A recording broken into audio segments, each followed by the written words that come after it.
एक बहुत पुरानी और अंधेरी हवेली थी जहाँ एक बुढ़िया डायन रहती थी।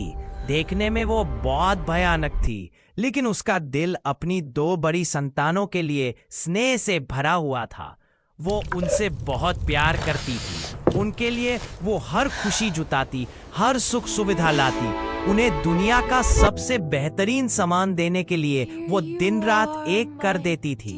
पर उसी घर में सबसे छोटी बेटी हमेशा एक कोने में सिमटी रहती थी। उसका जीवन सिर्फ दुत्कार और तिरस्कार से भरा हुआ था। माँ की नजरों में उसके लिए कभी कोई लगाव नहीं था। ये बुढ़िया डायन अपनी बाकी संतानों को पालने पोसने में, उन्हें खुशियां देने की धुन में दूसरे की जिंदगी को धीरे धीरे दांव पर लगा रही थी। वो अपने बाकी औलादों का जीवन धीरे धीरे खाए जा रही था। अब देखना ये बाकी था कि इस बलिदान का क्या नतीजा होगा और क्या उस छोटी बेटी को कभी माँ का प्यार नसीब होगा। और इस तरह बुढ़िया डायन का पाप का घड़ा धीरे धीरे भरता ही जा रहा था। उस डायन की एक संतान मोटी सांस जैसी एक नंबर की स्वार्थी और गद्दार थी। वो दूसरों की कमाई पर राज करती थी, घर के बाकी सदस्यों को अपना नौकर बनाकर रखती थी। सब उसकी उंगलियों पर नाचते थे और वो किसी को एक रोटी तक नहीं खिलाती थी। और उसके इस कुकर्म में उसकी डायन माँ पूरा पूरा साथ देती थी।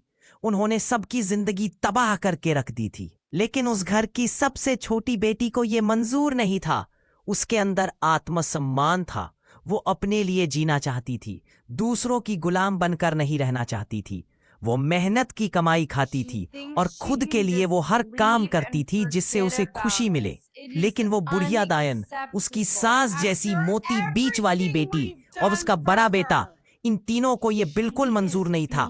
वो चाहते थे कि वो सिर्फ नौकरानी की तरह काम करे, अपना सारा कमाया हुआ पैसा घर में ला कर दे और अपने लिए बिल्कुल ना जिए।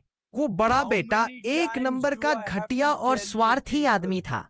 खुद को घर का मालिक बताता था और बाकी सबको अपनी पैर की जूती बनाकर रखना चाहता था। जब छोटी बेटी को यह सब मंजूर नहीं हुआ तो उसने अपने लिए आवाज उठानी शुरू की।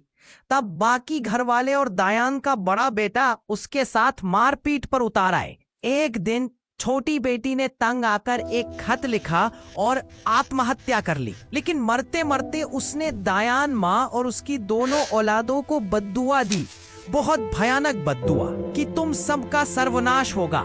जिन औलादों पर तू डायन माँ जान न्योछावर करती है, उन्हें अपनी आंखों के सामने तड़प तड़प कर मरता देखेंगी और तू खुद मरने के लिए तड़पेगी, लेकिन तुझे कभी मुक्ति नहीं मिलेगी। और उसकी ये बद्दुआ बुढ़िया डायन को लग गई। वही हुआ, उसकी बाकी दोनों औलादों के शरीर पर कोड़ फूटने लगे, दोनों बीमार रहने लगे और एक दिन बुढ़िया डायन की आंखों के सामने ही दोनों ने दम तोड़ दिया।